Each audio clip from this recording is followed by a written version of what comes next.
أعوذ بالله من الشيطان الرجيم. بسم الله الرحمن الرحيم. الحمد لله رب العالمين وصلى الله وسلم وبارك على نبينا محمد وعلى آله وأصحابه أجمعين. So alhamdulillah, ito ang paliwanag natin ng ayat ng Quran at saka ng hadith ng Propeta Muhammad sallallahu alaihi wasallam. Kung ano ba ang dapat gawin ng mga Muslim upang pag-ingatan nilang mabuti ang kanilang religion, ang kanilang din, at wag silang umalis o lumabas. Dahil ito ay din ng Allah subhanahu wa ta'ala na dapat seryosohin ng isang tao at wag itong lalaroin. Ang din ng Allah subhanahu wa ta'ala ay katotohanan, hindi biro.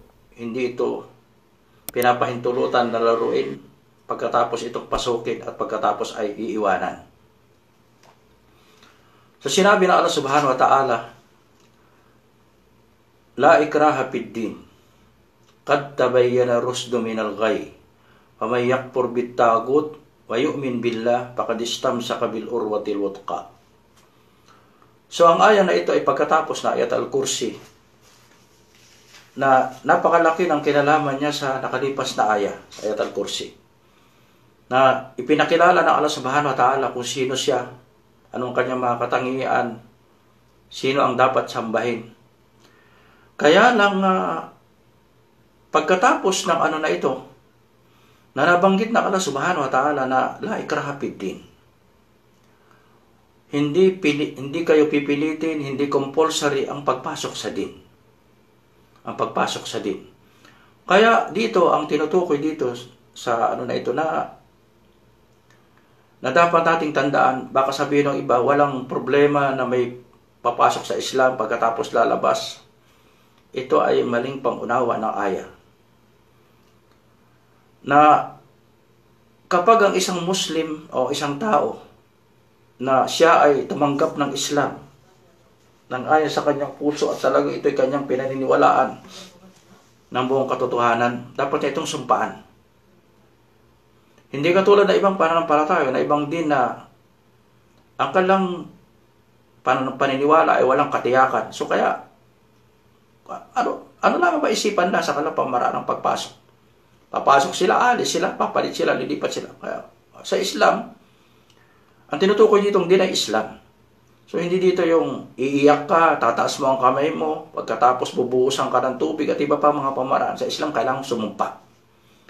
Kailangan ikaw ay tumistigo o sumaksi o sumumpa. Unang-una sa Allah subhanahu wa ta'ala at saka sa mga Muslim na kaharap mo na ikaw ay sumusumpa na wala kang sasambahin maliban sa lumikha sa iyo. At lalayuan mo ang lahat ng mga huwad na Diyos o lahat ng mga sinasamba na maliban sa Allah tabarak wa ta'ala. So maging ang Propeta Muhammad sallallahu alaihi wasallam, pagkatapos nilang dawahan ang mga tao, kapag sino man ang mga tao na sila ay may kakayahan na hindi makikinig, ito ay ang Propeta Muhammad sallallahu alaihi wasallam nung kanyang kapanahunan na sila ay nagkaroon ng kakayahan na makipagdigma. Kapag siya nagpadala ng army, una-una mo lang inimbitahan sa Islam ang mga tao. Kapag hindi sila tumanggap, pinagbabayad sila ng jizya. Kapag hindi, pangatlo ay ang pakikipaglaban. So, pagkatapos nilang, kapag ang bansa o ang lugar na ang propeta ay kanilang nasakop, nagapit lang kalang makaaway, hindi pa rin pinipilit ang mga tao pumasok sa Islam.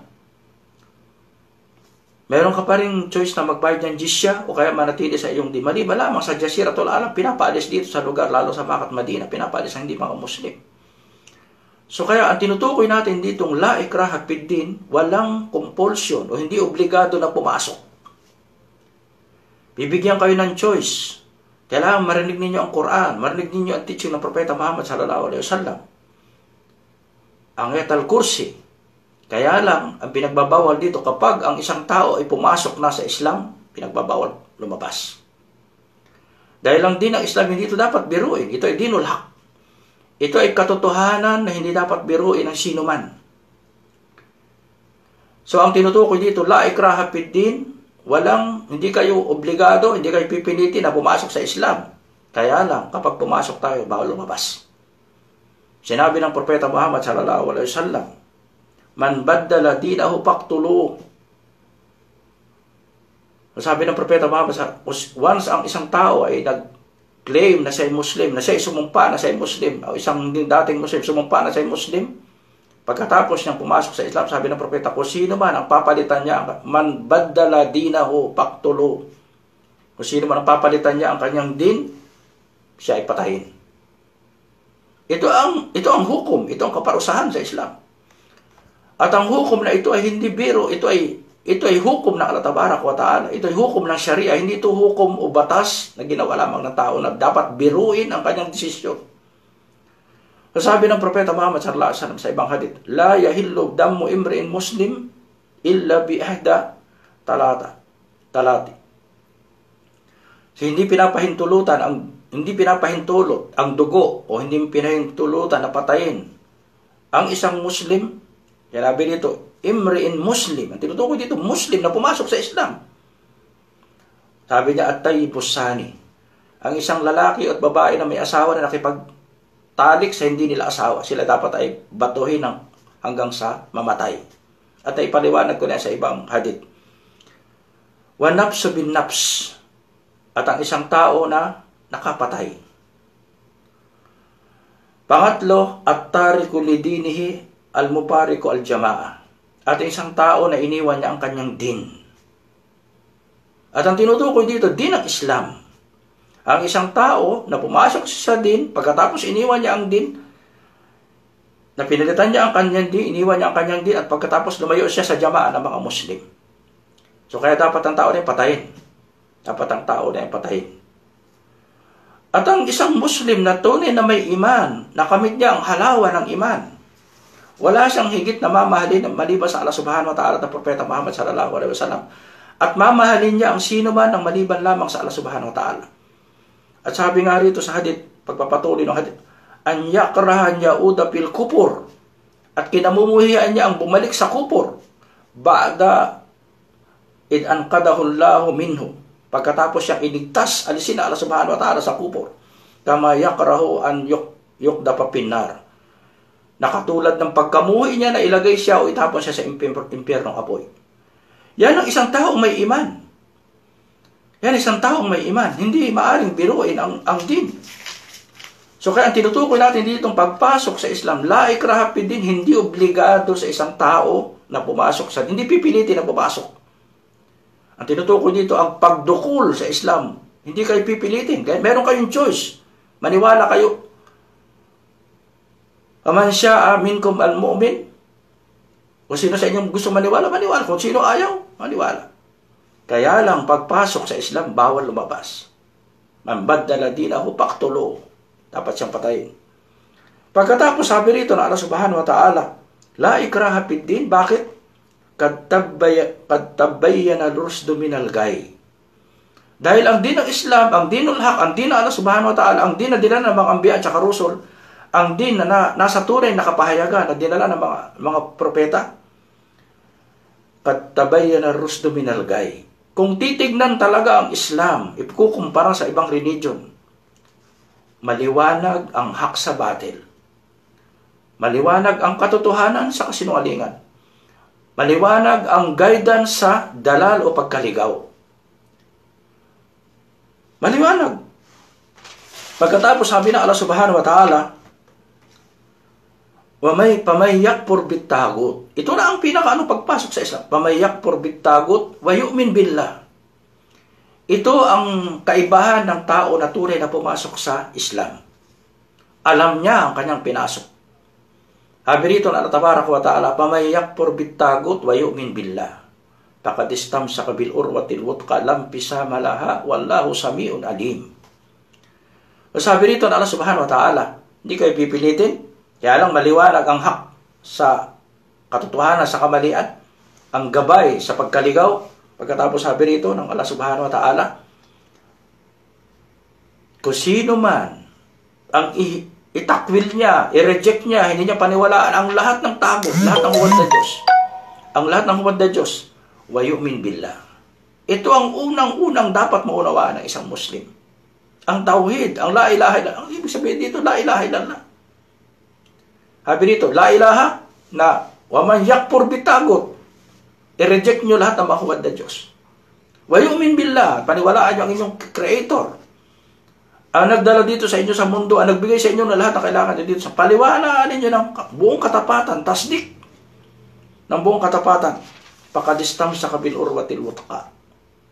Pakadistam sa ka, nakahawak ka sa isang matibay na hawakan. Ang ibig sabihin dito, la ilaha illallah. Ito ang salvation, la ilaha illallah. At ang hawakan na ito, ang pinanghahawakan mo na ito na katuruan, talagang matatag, na hindi ito masisira. Hindi ito masisira dito sa dunya at hindi masisira sa akhirah, dahil yan ay kaligtasan sa impyernong apoy at tagumpay sa paraiso. Tagumpay sa paraiso. Pagkatapos pinaliwanag na Allah subhanahu wa ta'ala ang mga taong naghahanap ng katotohanan. Ang tapat na tao, totoo, tama ang pag-iisip na talagang naghahanap ng katotohanan. Sabi dito na Allah tabarak wa ta'ala, Allahu waliyul ladina amanu yukhrijuhum minad dhulumati ilan nur. Katotohanan ng Allah subhanahu wa ta'ala, ang wali ng taong may iman. Siya ang wali ng tao na may iman. Ang ibig sabihin ng salitang wali, ano ba gamitin natin sa ang wali, ang guardian o tagapangalaga, tagapangasiwa ng isang, halimbawa, isang anak na babae, ang wali niya ang kanyang ama. Ang pinakamalapit sa kanya. Ang Allah subhanahu wa ta'ala, ginamit niya rito, ang Allah subhanahu wa ta'ala, ang pinakamalapit sa mga mu'min, ang tagapangalaga, tagapangasiwa,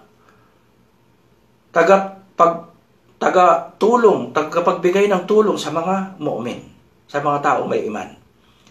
Yukhrijuhum minad dhulumati ilan nur. At ang unang-unang tulong na pinagkakaloob ng Allah subhanahu wa ta'ala sa tapat na tao, sa naghahanap ng tunay na paniniwala, ilalabas siya sa dhulumat ilan nur, sa dulum, sa darkness, sa kadiliman. Ano yung kadiliman na yan? Ano bang ito nakaraan? Sabi niya, dulumat ng kupor, ng shirk, ng kasalanan, ng kasamaan.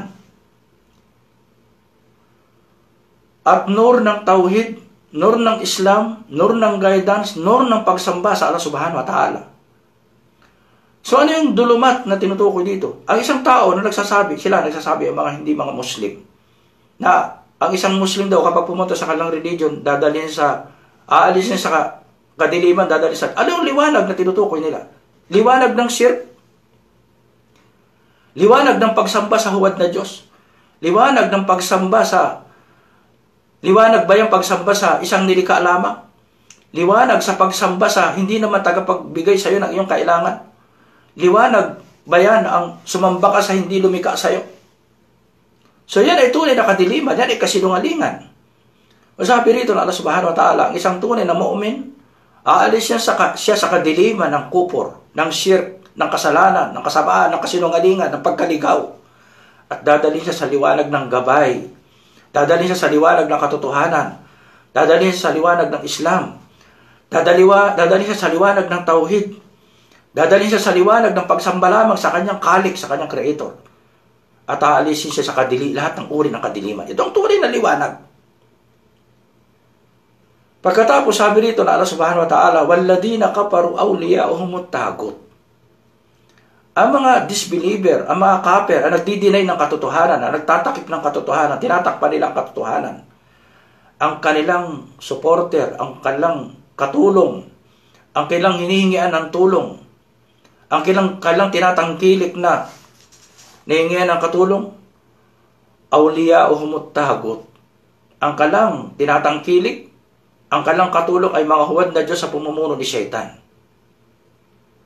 Anong mangyayari sa kanila? Kapag yan ang kinuha nila, na awliya, sabi dito, yukhrijunahum minan nuri ilad dhulumat. Aalisin sila sa pamagitan ng mga huwad na yan, ng mga kasinungalingan na yan, ng mga satanas na yan, na mga nagtuturo na yan ng battle, ng mga sila ay aalisin magmula sa liwanag papunta sa kadiliman ng shirk, ng kupor, ng kasalanan, kasinungalingan at kasamaan. Lahat ng maliban sa Islam ay kasinungalingan. Dahil wala silang tinanggap na gabay, hindi sila sumusunod sa mga propeta, at unang-una sa lahat sila ay sumasamba sa huwad na Diyos. Yan ang kadiliman, yan ang tunay na kadiliman. Pagkatapos, ito ang babala ng Allah subhanahu wa ta'ala sa mga tao na yan. Ulaika ashabun nar, hum fiha khalidun. Ang mga tao na yan, hindi lamang sila ay pupunta sa impyerno para parusahan dahil sila ay hindi na sila ay permanenteng kasama ng impyerno. Ashab, ibig sabihin, kasama. Sila ay sa impyernong apoy, hum fiha khalidun. At sila ay permanente sa impyerno, hindi sila makakalabas. Hindi sila makakalabas. Kaya ang Propeta Muhammad sallallahu alaihi wasallam ang Propeta Muhammad sallallahu alaihi wasallam, bakit iniutos ng Propeta Muhammad sallallahu alaihi wasallam? Nagbigay sa atin ng babala ang Propeta Muhammad sallallahu alaihi wasallam na kung sino man ang aalis sa din ng Islam ay dapat patayin. Bakit dapat patayin ang tao na yan? Nabanggit natin na yung ayah na sinabi, la ikraha fid din, hindi kayo pipilitin na pumasok. Hindi pwedeng pilitin ang tao na pumasok. Kaya nagpadala ng revelation, nagpadala ng sugo, binigyan kayo ng isipan. Kaya lang, oras na pumasok ang isang tao, bawal lumabas at dapat patayin. At patayin. Ulitin ko ang hadith, sabi ng Propeta Muhammad sallallahu alaihi wasallam sa Sahih al-Bukhari, man baddala dinahu faqtuluhu. Tandaan ito ng mga Muslim, dapat ang lahat ng mga Muslim tandaan ito. Kung sino man ang palitan niya ang kanyang din, patayin. Patayin ang tao na yan. Anong dahilan? Bakit dapat patayin ang tao na yan? Ang Allah subhanahu wa ta'ala, unang-una ito ay katotohanan. At hindi ito kasinungalingan, hindi ito kabalian, hindi ito dapat biruin. Ito ay hukom ng Allah subhanahu wa ta'ala. Ito ay din ng Allah subhanahu wa ta'ala na hindi dapat biruin ng sino man. Hindi dapat siruin ng sino man. Pangalawa, ito ay magbibigay ng pasad o corruption o pagkalito sa mga taong mga mangmang. Ito ay magbibigay ng confusion, ng pauda, ng corruption sa mga taong mangmang. So kaya lang, bakit pinagbabawalan sa Islam na lumabas sa din na para magbigay ng pasad? Ang mga taong nagkasala, pumatay, nangalon niya, ano ba, gumawa ng adultery, ng fornication, gumawa ng kasalanan, nagnakaw, dapat parusahan. Dapat parusahan. Halimbawa, nakapatay, dapat parusahan. Para wag magkalat o wag magpalaganap ng pasad ng kasamaan sa lipunan. Ang isang taong nang rape, dapat patayin. Isang babae at lalaki na nangalon niya, dapat batuhin hanggang mamatay. Upang wag tularan. Ang isang tao nagnakaw, dapat putulan ng kamatay. Ipakita sa tao na may batas. Lalong-lalo na ang pagbibiro sa din. Hindi lamang ito. Ito ay din ng Allah subhanahu wa ta'ala. Pagbibiro sa din. Hindi ito dapat biruin. Dapat ito ay... Kaya kung sino man yung, sabi natin, nagkasala, ang isang tao na gumawa ng kalapastangan sa kanyang mga magulang, sa kanyang kamag-anak, sa kanyang lipunan, sa kanyang mga kamag-anak, sa kanyang lugar, siya ay kamumuhian ng tao. Siya ay itatakwil ng mga tao. Kapag siya ay gumawa ng karumal-dumal na kasalanan, lalong-lalo na ang isang taong tumalikod sa kanyang din sa katotohanan. Lalo na isang taong tumalikod sa katotohanan, sino ang tinalikuran niya? Ang kanyang magulang? Pag ang isang taong tumalikod sa, sino ang tinalikuran niya? Ang kanyang magulang, ang kanyang asawa, ang kanyang anak, ang kanyang kamag-anak. Tinalikuran niya ang kanyang creator, ang Allah subhanahu wa ta'ala. Ang Khalik, ang creator, ang naglikha sa kanya, ang nagdala sa kanya dito sa dunya, ang nagbigay ng lahat ng kanyang kailangan pagkatapos sa talikuran, dapat talaga siya parusahan. Dito sa dunya, at lalong higit na kaparusahan naghihintay sa kanya sa impyernong apoy. Isa pang dapat natin ditong malaman na ang paglalaro sa din ay kupor. Paglalaro pa lang, hindi pa yung pag-alis sa din. Sabi nga sa Surah At-Taubah, nabanggit sa Surah At-Taubah, number 65 hanggang 66, sabi ng Allah subhanahu wa ta'ala, walain sa'altahum, la yaquluna inna kunna naqudu wa nal'ab. Dahil nung panahon ng Propeta Muhammad sallallahu alaihi wasallam, ang propeta at ang mga sahaba, sila ipapunta sa Tabuk. May mga taong sumama, ng mga munapikon. So at sila ibinibiro nila ang propeta at ang mga sahaba na nagsasalita sila ng mga pabiro at mga panglalait sa propeta at saka sa mga sahaba. So narinig ito na isang sahaba nabanggit niya sa propeta. Pagkatapos may bumaba na aya. Sabi rito na Allah subhanahu, Qul abillahi wa ayatihi wa rasulihi kuntum tasta'siun la ta'tadiru kad kafartum ba'da imanikum. Sabi ng Allah subhanahu wa ta'ala, sabihin mo sa mga tao na yan na nagbibiro, na binibiro ang Allah subhanahu wa ta'ala, ang Quran at ang propeta o ang Islam. Qul abillahi wa ayatihi wa rasulihi kuntum tasta'siun na ang Allah at ang propeta at ang kanyang Quran ang inyong binibiro. La tahtadiru, wala kayong excuse. Kad kapartum, kayo ay kaper. Ba'da imanik, pagkatapos yung mag-claim na kayo ay believer, kayo ay kaper. So kaya ito ay hindi dapat biruin.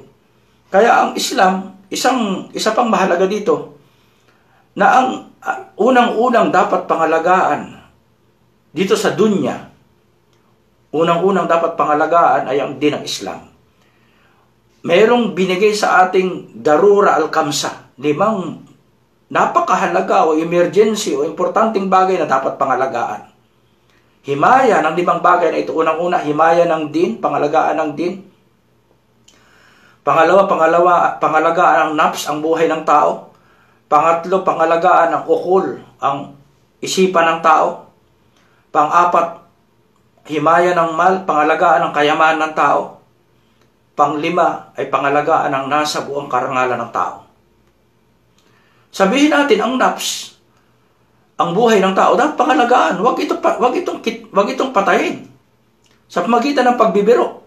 Kaya kahit sa ang lipunan, ang pagpatay o ang pagkitil ng buhay, ito ay binibigyan ng kaparusahan. Kung hindi man kamatayan ang binibigay ng iba, habang buhay na pagkabilanggo, dahil ito ay serious na crime. Pagkitil ng buhay. Sa Islam, dapat yan ay bigyan ng kisas o kaparusahang kamatayan. Ganon din ang isang tao na sinisira niya ang isipan at pamamagitan ng pagbibenta ng drugs para alisin ang tamang pag-iisip ng tao. Pag pinagbawal ang pag-inom ng alak para wag matakpan ang isipan ng tao, para masira ang isipan. At iba bang pinagbabawal o sakta ng tao na sirain, lalo-lalo sakta ng kanyang ulo para wag siyang mapahamak kung masira ang kanyang isipan. Ito ay pangangalaga. Pagkatapos, pangangalaga ng kayamanan ng tao na pinagbawal ang pagnanakaw, panluloko, at ang isang tao na dapat putulan ng kamay. Ito ay pangangalaga. Ganon din ang isang babae at lalaki na nangalun niya na tinatawag nating na upang pangalagaan ang kanilang karangalan, dapat sila ay batuhin hanggang mamatay. Batuhin hanggang kamatayan. Ang pangbato na nabanggit nga natin, batuhin ang buong katawan. Hindi katulad sinasabi ng iba, nilalagay sa hukay, ulo na kalabas. Yan ay maling paliwanag. Dapat buong katawan, magmula ulo hanggang paa, dapat tamaan ng bato. Dapat tamaan ng bato. Kasi bakit? Kapag ang isang tao, babae man o lalaki, ay involved sa pagtatalik, lahat ng bahagi ng katawan, ultimo ang hibla ng kanyang buhok, involved sa kasalanan. Kaya hindi sinabi ito, pugutan ng ulo, silya elektrika o ibilanggo, sabi ito, stone to death. Batuhin ang buong katawan upang ang kanyang katawan na kung siya ay magbalik loob, humingi ng katapatawaran sa Allah subhanahu wa ta'ala, batuhin ang buong katawan para ang kasalanan na ginawa ng lahat ng bahagi ng kanyang katawan ay mapatawad. So yan ang mga hikmah ng Allah subhanahu wa ta'ala. Bakit may mga ganun din ang pagbibiro ng din? Ang pagbibiro ng din ng Islam dapat patayin. Ito ay corruption, ito ay pasad. Ito ay dapat wag biruin ang din ng Allah subhanahu wa ta'ala. Ang Allah subhanahu wa ta'ala hindi siya nagbibiro ng tayo ay kanyang likhain. So, ang kahalagahan ng usul, tinatawag natin usul ng rida o murtad. Hindi rin ang isang Muslim, kailangan itong ikonsulta sa isang kadi kapag ito ay bansa ng mga Muslim. Dapat ito ay konsulta sa mga kadi o sa hukum o sa hukuman, lalo na kapag ito ay bansa ng mga Muslim. Dahil ano ang sanhi o ang usul ng pagrida o pagmurtad ng isang tao? Una, kapag ang tao na yan ay hindi niya pinaniwalaan o yung kanyang akida, na siya ay hindi naniniwala sa paniniwala ng mga Muslim. Halimbawa, sinabi, hindi ako naniniwala sa Allah subhanahu wa ta'ala na siya ay creator. Hindi ako naniniwala sa Allah siya ang tapat sa... Yan ay akida na hindi niya pinaniniwalaan na maliwanag na ang tao na yan ay kafir o musyrik. So yan ay malaking palatandaan na siya ay nagmurtad. Pangalawang usul ng palatandaan ng murtad ng tao ang kanyang PL, ang kanyang gawa. Kapag ang tao na yan ay pumunta sa pagsamba sa huwad na Diyos sa pamagitan ng pagsamba sa huwad na Diyos sa pamagitan ng kupor o shirk ang kanyang gawa, so ang tao na yan ay murtad. Pangatlong usul ng murtad ay yung tao na sa pamagitan ng kanyang salita o kaul o kalima na siya ay talaga pinatunayan niya sa kanyang salita na siya, sabi niya, ako ay hindi naniniwala sa Islam, hindi ako naniniwala sa Allah subhanahu wa ta'ala, hindi ako naniniwala sa Quran, hindi ako naniniwala sa propeta.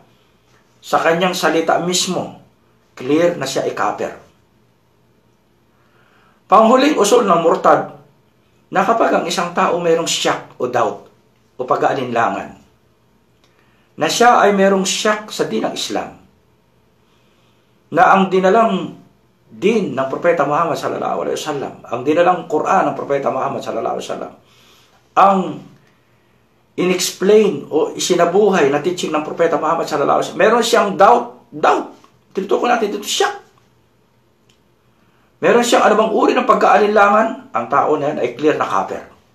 Dahil sabi ng Allah subhanahu wa ta'ala, alladina yu'minuna bil ghaib. Sabi nga, dalikal kitab, la rayba fi. La rayba fi. Ito ang akhlaq na dala ng Propeta Muhammad, pinadala ng Allah subhanahu wa ta'ala, na tinanggap ng Propeta Muhammad sallallahu alaihi wasallam, la rayba fi. Walang anumang uri ng doubt ang kitab ng Allah subhanahu wa ta'ala o ang teaching ng Allah subhanahu wa ta'ala. So yan ang apat na bagay na usul ng ridda. Unang-una sa kanyang paniniwala na hindi niya pinaniniwalaan ang din ng Islam, sa kanyang gawa na talagang ginagawa niya ang kupur, ang shirk. Pangatlo, siya ay nagsasalita ng laban sa Islam. At pang-apat ay yung tinatawag natin, mayroon ng isang tao na doubt. So ano ng doubt na yan? Sa pamagitan ng isang tao na hindi nag-aaral. Sabi nga na Sheikhul Islam Muhammad bin Abdul Wahhab rahimahullah sa kanyang Nawaqid al-Islam, na isa sa nagpapalabas o nakakapagpawalang bisa ng Islam na hindi niya ito pinag-aaralan at hindi niya ito sinabubuhay. Na ang isang Muslim na nagkiklaim na siya Muslim, pinanganak na Muslim o pumasok na Muslim sa Islam, pagkatapos hindi niya ito pinag-aralan ang usul ng din at sa pamagitan ng kanyang kamangmangan o jahil sa kanyang din, so hindi niya ito pinapractice. So ang tao na yan ay nawakid ang kanyang Islam. Siya ay taong lalabas sa Islam. Labas sa Islam. Kahit pa siya ay nagkiklaim na siya ay Muslim. So kaya kung mayroong aklat ang Imam rahimahullah, nawakid ang Islam.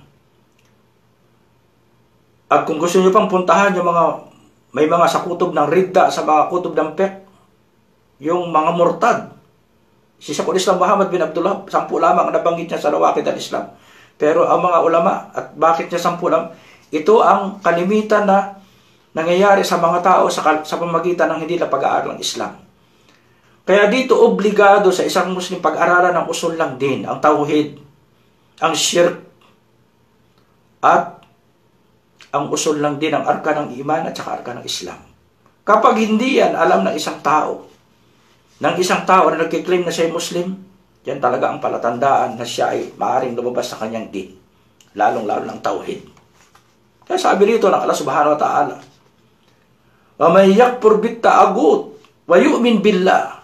Kung sino ba nag-reject niya lahat ng huwad na Diyos at paniwalaan lamang niya Allah subhanahu wa ta'ala, faqad istamsaka bil urwatil wuthqa, lampisama lahat. Hawakan niya talaga ang pinakamatatag na salvation, ang katotohanan, at hindi siya maaalis kapag alam niya ang tauhid at alam niya ang shirk. So kaya, alimbawa, ngayon may mga pangyayari na may mga Muslim na lumalabas sa Islam. May mga Muslim na lumalabas sa Islam. So sa hukuma o sa bilad al-Islamiyya, sa bansa ng mga Muslim, ito ay tungkulin ng mga umara na yan ay parusahan ng kamatayan. Para wag biruin ang din ng Allah subhanahu wa ta'ala. Para wag ikurap, wag i-confuse ang mga tao sa din ng Islam. Kaya nga, alam mo, sa mga bansa, lalong-lalo sa Saudi Arabia, bakit pinagbabawal ang pagtatayo ng simbahan? Bakit pinagbabawal ang mga kupar pumasok sa Makkah at Madina? Bakit pinagbabawal dito ang magturo ng wanda religion? Upang talagang pangalagaan, wag i-confuse ang mga mangmang na tao sa ganda minsan ng panlilinlang ng mga tao na ginagamit nilang emosyon upang akitin ng tao. Hindi ginagamit ang kanilang pag-iisip. Sa pag-iisip. Kaya dito, lagi binabanggit ang Allah subhanahu wa ta'ala, ilm o kala. Sabi nga Allah subhanahu wa ta'ala sa ibang ayat, Shahidallahu annahu la ilaha illa huwa wal malaikatu wa ulul ilm qaiman bil qist. Sabi na Allah subhanahu wa ta'ala, ang Allah ay sumumpa na walang dapat sambahin maliban sa la ilaha illallah. Ang Allah sumumpa na siya ang dapat sambahin. Mismo sumumpa siya. Sabi niya, ako ang inyo dapat sambahin. Wal malaika, ang mga anghel. Dahil ang mga anghel talagang kamal ang kalang iman. Wa ulul ilm. At ang mga taong may kaalaman. Sa pangunguna ng mga ambiya at saka rusul. Kaya hindi baka ang pagsumpa ng isang tao, ang taong sumaksi o sumumpa na hindi base sa kaalaman, maaaring siya ay lumabas sa Islam. Kaya sabi ng Allah subhanahu wa ta'ala, inuutusan tayo na mag-aral, obligado na mag-aral ng usul lang din, sabi ng Allah subhanahu wa ta'ala. Lalong-lalong tauhid, pautos, pa'lam annahu la ilaha illallah. Inutusan tayong lahat ng Muslim. Hindi din sinabing, nasa sa inyo, ang gusto nyo mag-aaral, sabi ito, paalam, pautos, ito'y fi'il amad.